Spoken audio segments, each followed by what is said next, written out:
Hi, everyone. Thanks for being here. So I'm assuming everyone in this room knows what Uyghur is, right? I've met a lot of people at the conference who weren't entirely sure. But anyways, yeah, as you can see on the map, it's basically spoken in the middle area right there, like the desert. It's basically spoken around like the Taklamakan Basin in what is now Xinjiang province, or the Xinjiang Uyghur Autonomous Region in the People's Republic of China. More in the southern part, in the north you get Kazakh and Kyrgyz speakers. And yeah, just to sort of give you some background about why I am here doing a presentation about Uyghur. I grew up not in Xinjiang, I grew up way to the east there in Shanghai. Yeah, but I mean, I had like marginal interactions with people from Xinjiang just growing up. We had a Uyghur restaurant right next to my house before, and we would go there all the time. And yeah, we had students, sort of not exactly exchange students, because they were technically the same country, come to our high school and take classes at my high school in Shanghai. And basically, yeah, so I'd always been sort of interested in Central Asia, both on the Chinese side and the former Soviet side. In college, I did Russian for a couple years, and then took a year of Uzbek, and then dabbled in various other Turkic languages of Central Asia and also Turkish.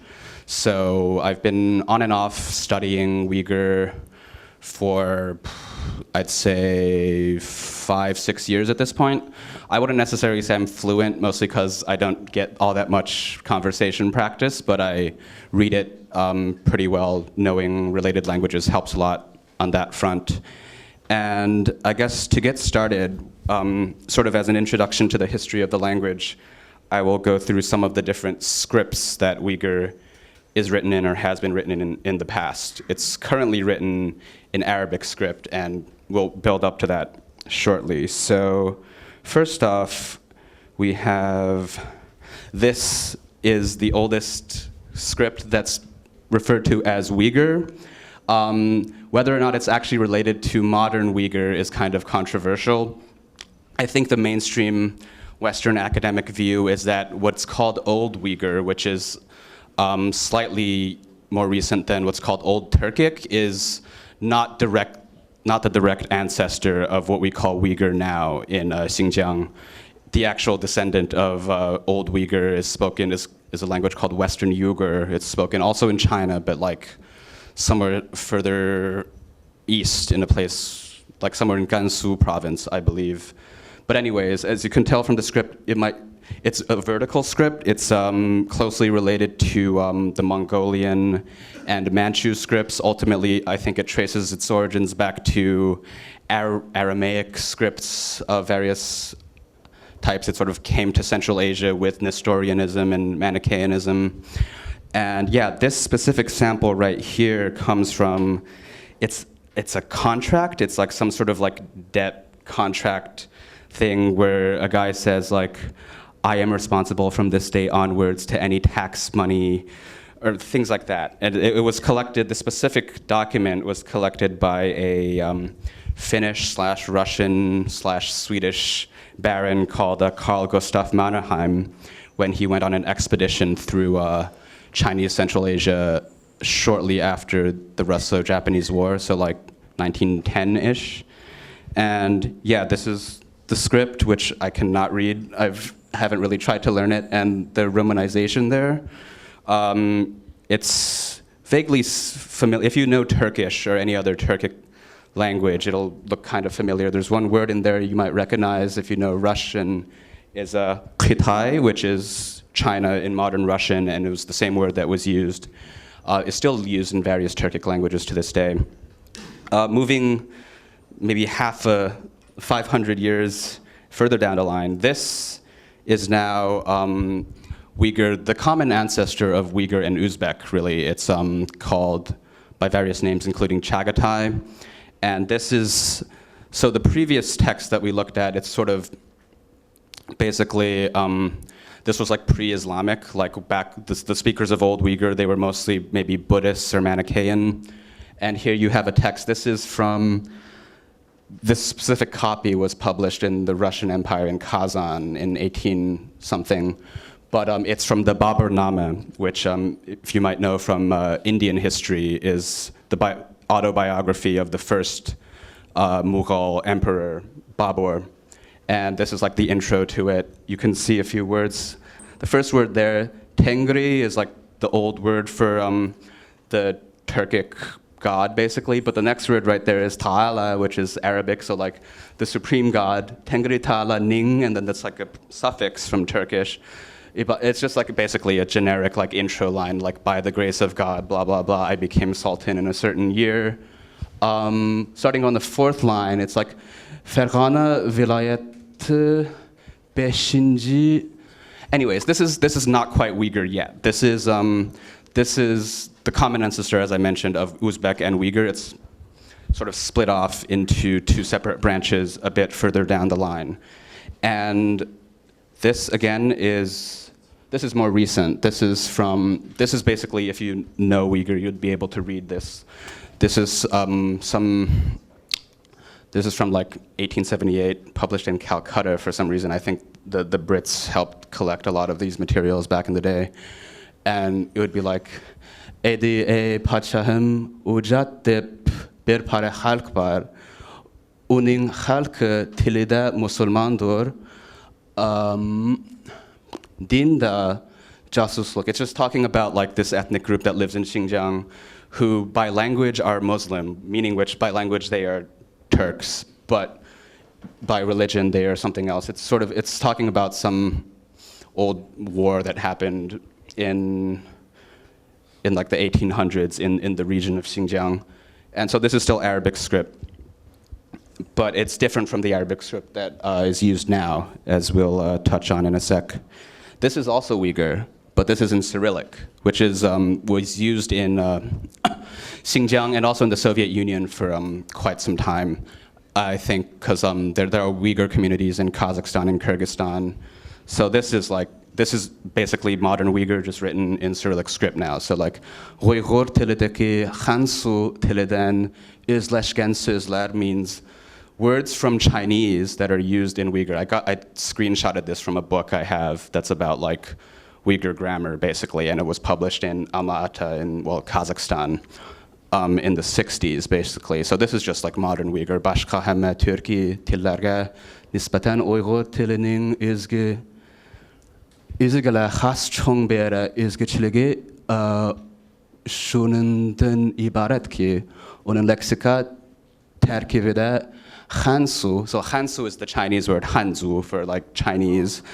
Tiliden kirip izleşken sözler nuhuna uçraydu. So it's called Hansu here, which is, I think, the politically correct term that's used in China.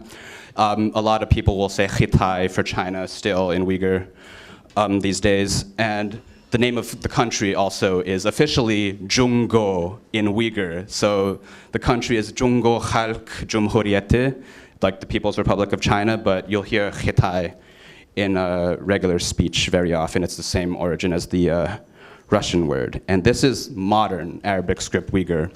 The main difference from historical Arabic script Uyghur is that, this is a text about how to install software on your computer. This is from a book, Uyghur Text and Context, Life in Xinjiang, documented from public spaces. I tried to pick something that's a little less political out of this book. So this is how to install like a Uyghur dictionary on your phone or something. And it's like Uyghur soft, so that's Uyghur soft. El-Katib is an Arabic word, like the scribe, the writer. 5.0, I think they printed it backwards. The Kachalash is installing. And Uyghurcha, Kazakhcha, Kyrgyzcha, El-Chemlik, Yezik, Kyrgyzish, Yumshak detailed software. Yumshak is soft, if you know Turkish. So Helqara, International Unicode, spelled out right there. Devlet ilçemi ve Şuar is like the abbreviation of Xinjiang Uyghur Abdonum Rayonu. I think the difference here is that in the modern Arabic script Uyghur, all the vowels are spelled out. This is different from what we were looking at earlier. For example, to just pick a word, ölçim, the letter Ö is spelled out, and it's always like that. Oh no, the vowels are written out, always. No, not out, like they are written. They are always represented in script. The Cyrillic one was used in actual Xinjiang for a while. Officially, I think it was, I forget when, like shortly after the founding of the People's Republic, or I forget exactly which time period, but there was a time when Cyrillic Uyghur was used in Xinjiang also. And it still is used in Kazakhstan currently. This is actually a comparison chart of all the different alphabets that have been used to write modern Uyghur. So what you'll see is that unlike Arabic, where like a lot of times the vowels aren't written out, the vowels are always written out so like an will always be like what's used to represent an H in Arabic, for example, and the E sound will always be, it's like an E in Arabic, but without it's like a ya, that's the name of the letter in Arabic, without the two dots usually. And those are special letters for and U, which don't exist in Arabic or in Persian either. They use the Persian letter for the G sound, which doesn't exist, well, it exists in Egyptian, but in a different way. And ng, which, that one, third one right there, for a sound that's it's not used in Persian or in Arabic. So for the rest of this, I'll just do everything in Latin script to make things easier, but this is just like an overview of all the different scripts that have been used to write Uyghur. This is an example of a word that's slightly more different in Turkish, and it was just one example. It's like the old Turkic version of the word is tabışgan. And then what happens in Turkish is that the r falls out. That's one of the big differences between Turkish and basically most other Turkic languages of Central Asia, and Uyghur as well, is that a lot of the r's fall out in different places. So in Turkish it became tavşan, but in Uyghur the r was kept while it became a k, and then ab became o, so it's toshkan. It's like a lot of times the words are much more similar than this. This is like one of the examples of where the sound changes actually result in pretty different. They're still not dramatically different words. But yeah, so these are some, like, if someone knows Turkish, some people know Turkish here, I guess. So one of the big differences between Turkish and Uyghur is that in Turkish, a lot of these initial consonants got voiced. So like, say, mountain in Uyghur and in Old Turkic was tag. But in Turkish, it's da, like the T became a D. And the same thing happened with K. Kun is day in Uyghur, but it's gün, like günaydın, like good morning in Turkish, it became a G. And then there's things that happen, like R's fall out both ways. In some cases, like in Uyghur, the word for lion is arslan. I think even like in Hungarian, the word is oroslan. There's an R in there. But then in Turkish, if you've read like the Chronicles of Narnia or whatever, you know this word aslan, which is lion, the R fell out. And it works the other way around too. To learn is öğrenmek in Turkish, and öğrenü in Tatar, and öğrenü in Kyrgyz, but it's öğreniş in Uyghur. The R falls out the other way.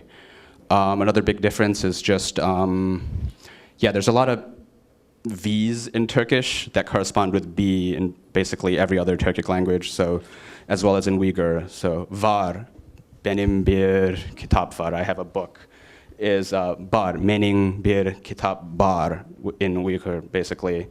And a few peculiarities of Uyghur, like in most of these cases, basically, except the to learn one, like the Uyghur is closer to the original Turkic, and Turkish diverged. But there's some things that happen in Uyghur, like tooth. In this case, originally it would have been like tish, it would be closer to the Kyrgyz form. In Turkish, the T became a D.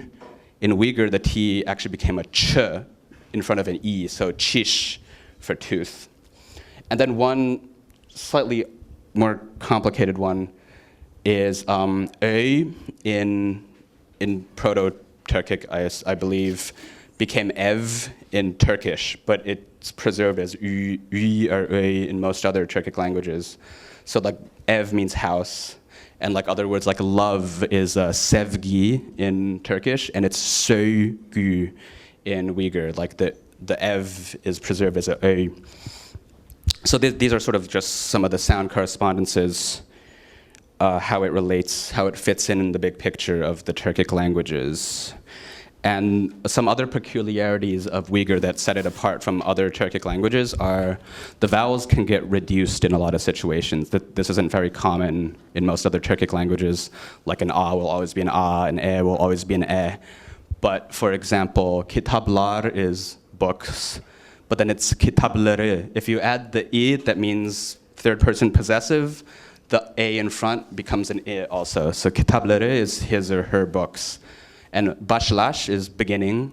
Baş means head, başlaş means to begin. It's like you're verbalizing the noun. But began, when you add the di suffix, the a becomes an I again, so it's başladı, began. Öyde, in the house, öydeki, so like the person in the house would be like öydeki kişi, and the e becomes an I. Basically, in a lot of cases, vowel distinctions get like neutralized.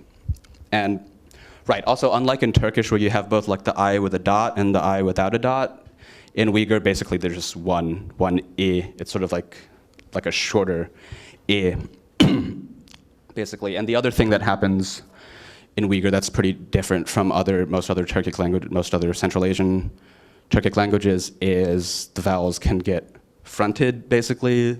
Like an A will become an E oftentimes. So like açıdu is like he or she opens, but when you add the il which makes it passive, then the a becomes an e, so eçşilidu. Or like bak means look, but when you make it polite and you add the ing ending, then the a becomes an e and it's beking, look. And this is, I think, as far as I know, pretty uncommon among Turkic languages. Like Uzbek doesn't do it, and that's like Uyghur's closest relative. Turkish definitely doesn't. I mean, okay, there's some weird stuff going on with vowels in Turkish, I guess, but not quite like this. Words. And yeah, the Turkish word is literally the same as the Uyghur word, if you happen to know that. So a lot of, on top of the native Turkish vocabulary that we looked at just now, there's tons and tons of Arabic and Persian influence, and most of the Arabic influence is via Persian. So like a lot of the sound changes will be recognizable, like Ramadan is Ramazan because that's how the Persians pronounced it and things like that. And then Uyghur also added some changes to the sounds itself as it adopted words from Arabic and Persian. So, for example, news is khabar in Arabic, but a B between two vowels becomes a W. So khawar is news. In jawab is answer. In Arabic, it's jawab, like a short A and a long A. And in Turkish, you'd have cevap. It's like it's an A and an A. But in Uyghur, a lot of times what happens is that they just both become long when they get borrowed into the language. Activity, which in Arabic would be fa'aliyya with a F at the beginning. Uyghur doesn't really have an F mostly. For the most part, it does come up sometimes. Most Arabic loan words will turn the F into a P. So you get pa'aliyat instead of fa'aliyya. And then you have, well, these are tons and tons of Arabic words. So you get teshkilat, which in Arabic would be plural because teshkil means like formation. Teshkilat is like formations. It's on the left side are Arabic words. On the right side, also tons and tons of Persian words have been borrowed into Uyghur. Like the word for city is shahar, which is, if you know, like in various South Asian languages, it's also very commonly used. Gösh is gosht in Persian. And then you have like, you form words with prefixes, suffixes, the same way that you can in Persian. So nadan, na is not, and dan is knowing. So nadan is ignorant. Bi gunah, bi is without, gunah is guilt, crime, like the opposite of being innocent. So bi gunah means innocent. Dost is friend, dostane is friendly. Watan perver, watan is Arabic actually, but perver is like protecting, I forget exactly what it means, but patriotic. But then this sort of Arabic and Persian influence is common across most Central Asian Turkic languages. What sets, okay, not quite, because the Russian influence is actually common in Kazakh and Kyrgyz and Uzbek as well, of course. But interestingly, Uyghur is also full of Russian words, partially because of the history in the early 20th century when Chinese control of Xinjiang was not as solid as it currently is. So like even like the word for autonomous region, like Xinjiang Uyghur autonomous region is Xinjiang Uyghur Autonom Rayonu. It's like autonomny. I mean, both of these, you can argue, they come from Western, like, well, Greek and rayon, not sure exactly what the ultimate origin is there, but like poised for train, poise. Obraz for image, but only like in the abstract sense of image. Zapas, neft, a lot of words are still used in Uyghur, and they come from Russian. And Oktябрь, the names of the months are all Russian, like, and various like European words that went via Russian into Uyghur. So you got like chocolate is chocolade, Lager, which comes from German, is the same in Uyghur. It means camp. And then on the right-hand side, we got tons of Chinese influence, both from earlier on and more recent. So for example, manta is like manto in Mandarin. This is kind of, actually, I'm not sure if it's ultimately from Chinese because it's like used in a lot in Central Asia, like mante is like, and like in Korea you have mandu and all of that, but it's sort of like the same general linguistic area. And then you have a word like bakshi, which is like 博士, and I mean, it's used in like Japanese also. I mean, I think like this one, except it means something completely different. It means shaman or sorcerer in Uyghur, but I mean, in Japanese and in modern Chinese, it means like professor. So, and it's also used, I mean, I think it's an interesting one. I looked this up this morning to make sure, and it's like, 博士 used to mean like a court intellectual back in the day, and now it means professor, and then that meaning was actually coined in Japan and borrowed back into Chinese. Because like in Japanese, it's either hakushi or hakase also, right? There's like an older, more old-fashioned way to say it. And bakshi, in Mongolian also, teacher is baksh to this day. So it's a word that traveled around quite a bit. Slightly more recently, most of the words you can tell come from Mandarin, northern Chinese dialects mostly. So jia became jia, and it's fake. And this is actually quite often used. I think there's also some Arabic origin word that gets used as well, but this is common. Peppers, like chili peppers, are laza, which is like lazi, like a chili pepper, lazi. And then, like, of course, there's like tons and tons of like modern Chinese vocabulary that gets used, like shuji for like a secretary, like a party secretary, or shuji, or like fengzhen, like hoshin in Japanese, I think like political policy principle. So tons of words. And oddly enough, like there's an F there now, which if you remember when the Arabic words made it into Uyghur, the F became a P, but I guess they figured it out later, and now there are Fs in Uyghur these days. And also, yeah, Russian words also. For example, like phonetica for like phonetics is just phonetica in Uyghur. So they figured out the F at some point, and now they use it. Yeah, so this is how, moving on to a little bit of grammar, I guess. This is how you form words from other words for the most part. This will be very, very familiar from any Turkic language. So ish is work or a matter, like dela in Russian or il in Korean, basically. So ish is work. Ishla means to work as a verb. Ishlat, the T is one of the forms of the causative. So it means to cause to work, but therefore to use. And then you can add tons and tons of, like ishlatilma means to not be used. And then these native suffixes can also go on borrowed words. So like paide, which comes from Arabic, faide, use, advantage. Paidelan means to take advantage of something. Khala, kha is from Persian.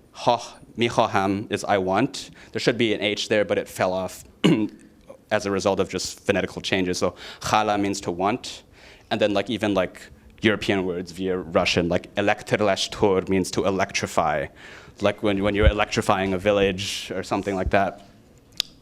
And this is how you derive various verb forms. And on the other side, you can also derive adjectives and nouns with other types of suffixes. So ish is work again. Ishsiz means unemployed. Ishsizlik is unemployment. And there's a lot of different things.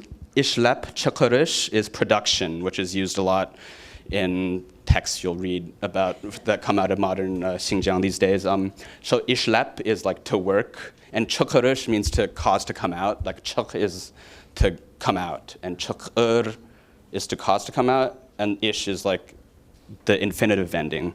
So, and again, this works with loan words as well. So kanun, the Arabic word for law, kanunsiz is illegal. Rahbar, the Persian word for leader, rahbarlik is leadership. And Chinese language, I mentioned this earlier, Hanzu is what Chinese, like ethnic Han Chinese. Hanzu che is what you call Chinese. You can also say Khitai che, but officially that's frowned on. So officially it's Hanzu che. Right, so moving on from how words are formed into longer sentences. Broadly speaking, Uyghur as a Turkic language, as whether or not you believe it's an actual family, as an Altaic language, it's structurally, like the general sentence structure is going to be very similar to Japanese and Korean, just in terms of the verb goes at the end, you have postpositions, and all of that.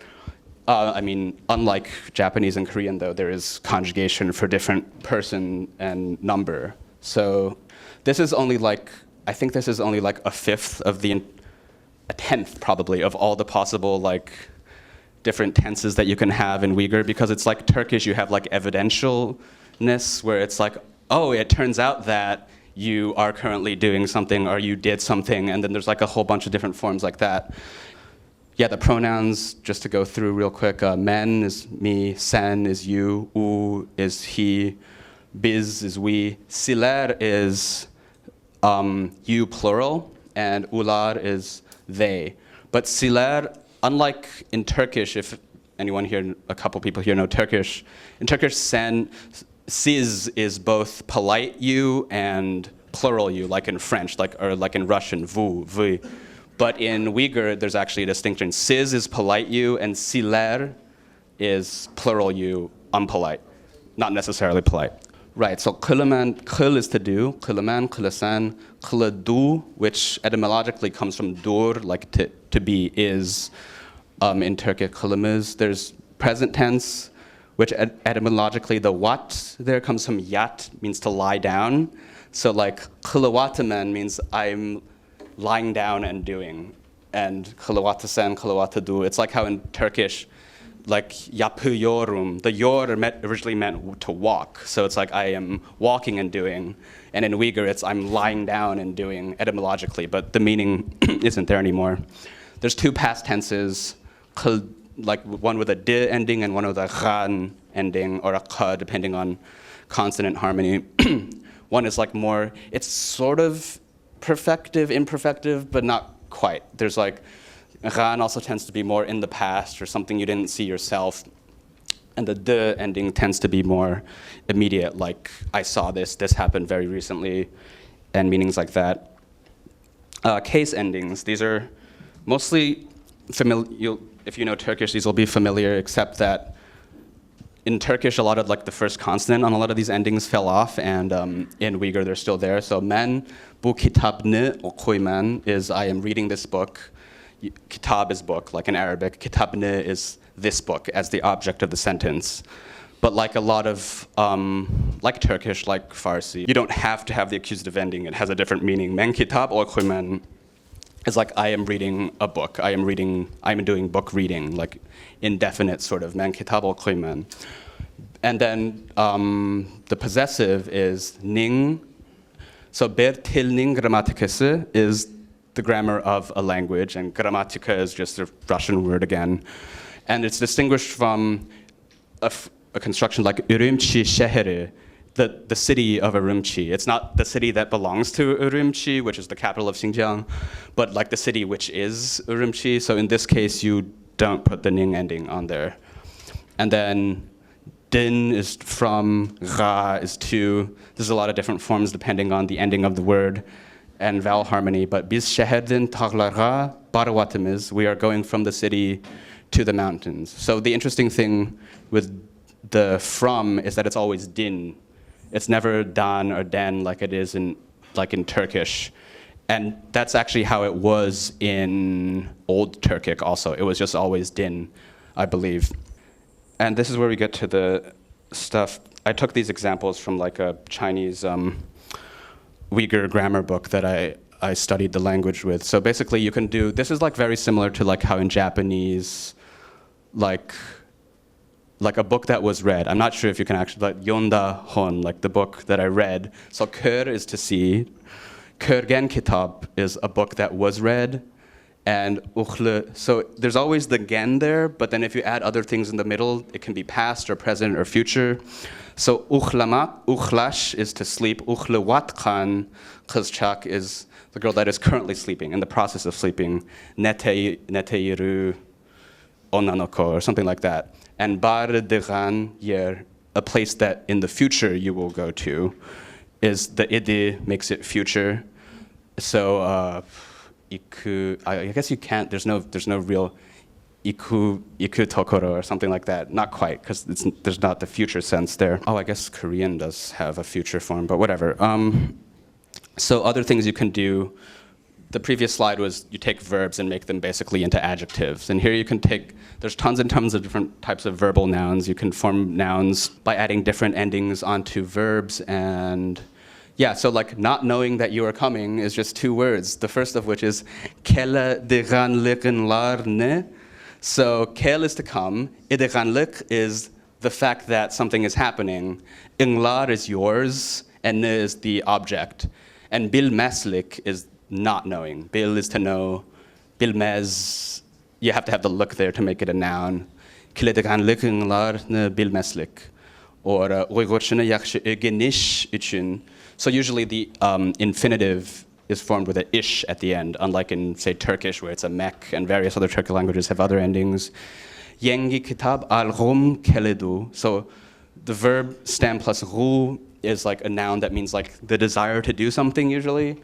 So my desire to buy a new book came. I think something like that happens in a Kazakh also. I forget exactly how it's formed, but yengi kitab al-rum keledu.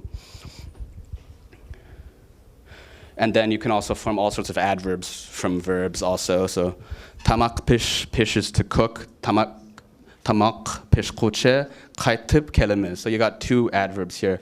The kuche makes it like before something. And ip means like, it's like shite, mite. It's like do something else in Japanese basically. So like kaytip kelime is I will return and come, basically. Ular top musabakası körgeli ketti. So they went to see. So kör is to see. Körgeli means for the purpose of seeing. So it would be like mini ita or like porogasa in Korean basically. It's like for intention. And he made food while listening to the radio. Radio anglirach means like while. Nagara in Japanese tamak etawatadu, like made food. Yamghor, which in Turkish it's yamur, but the letters get flipped here. Yamghor bargan seri kuchiyawatadu. So bargan seri means as you go. Kuch is strength, so kuchiyawatadu means it is getting strong, it is gaining power. So these are just very generic non-political texts that I found from omniglot.com. And this is the Universal Declaration of Human Rights. So let's take a look here. Hama Adem, Persian Arabic word, Zatinla erkin izet hürmet ve hukukta barawer bolup tuğulgan. So what's interesting here, besides just a ton of Arabic words like izet, hürmet, hukuk, but barawer is interesting because baraber in Persian means like equal. And it's like an emphasis. They don't actually do this. They don't do this in Persian, but in the Turkic languages, they duplicate the beginning. So it's barawer. It's like really equal, like totally equal. Bolup is being, like up is, we saw that earlier. It's like this verb and another verb. And tuğulgan is they are born. They were born. Because tuğ is to bear. a child tuhul is to be born, so tuhulgan.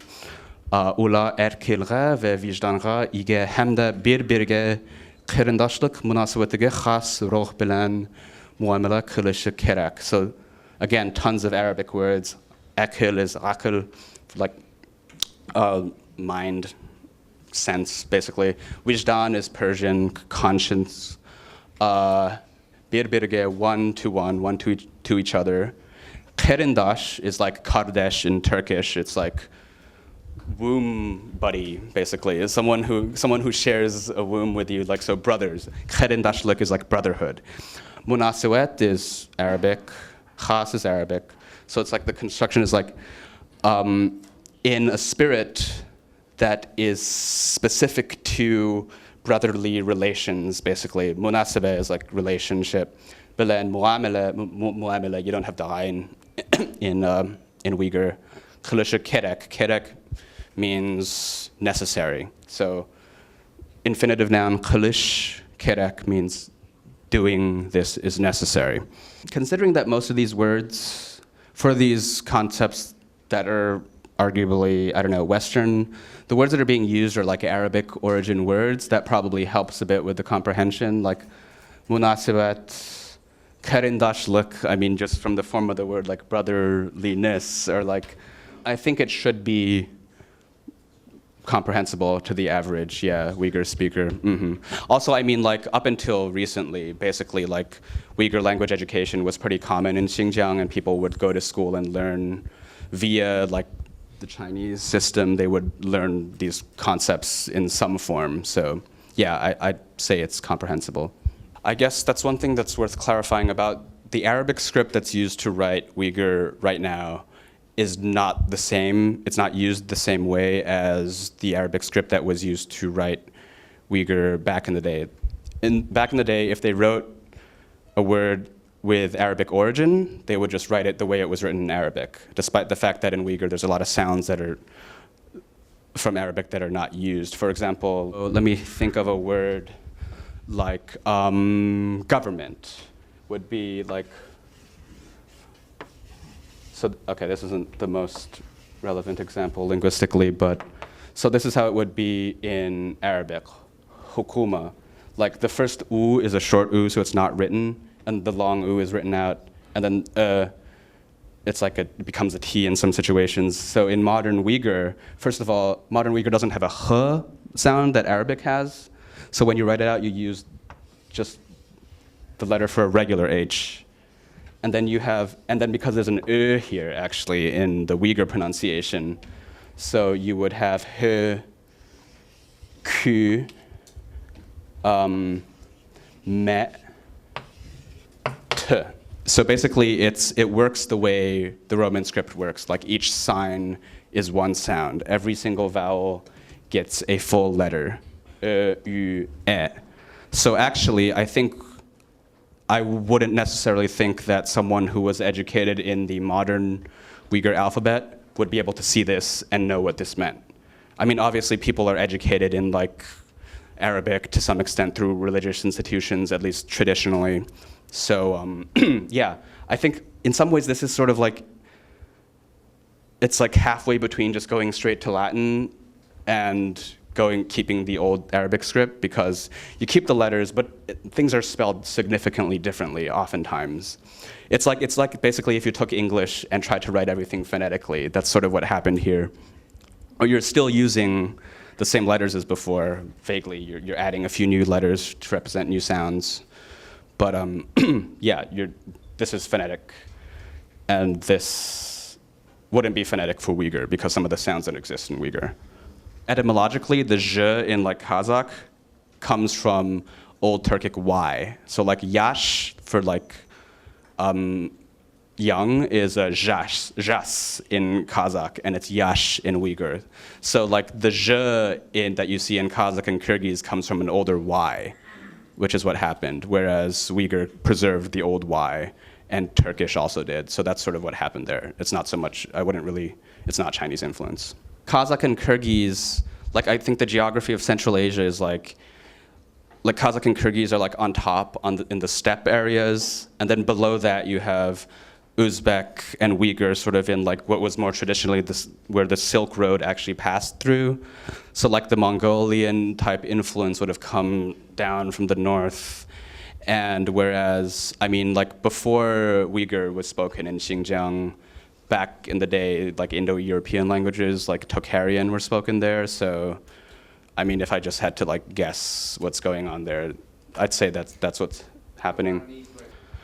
It would probably be harder for a Uyghur speaker to understand Turkish. I also just feel like it's harder for speakers of most other, well, no, generally speaking, well, the hard thing about understanding like modern Turkish for other Turkic speakers is that a lot of words like got reformed and are no longer the same as they are in other Turkic languages. So like you don't say inqilab for revolution anymore, you say devrim and like various things like that. Like all the direction names, they're not like Janub, Shemal, Gharb, Sharq, they're like Kuzey, Güney and things like that, Doğu. So that would be hard, but otherwise, I think, yeah, Uyghur and Turkish are actually slightly more mutually intelligible, I would say, than Kazakh and Turkish, for example. Because like the example I gave earlier with the word for young, yash, is the same in Turkish, I think, and Uyghur, whereas in Kazakh it's zhas, and in Kyrgyz it's zhash. And it's like if you don't know that that's the sound correspondence, you might get, it's not necessarily obvious. So a lot of times, like Kazakh people I've spoken to are like, I can understand Turkish, but they can't understand me, is what I hear. But Uyghur, I think, is slightly more mutually intelligible, probably. All right.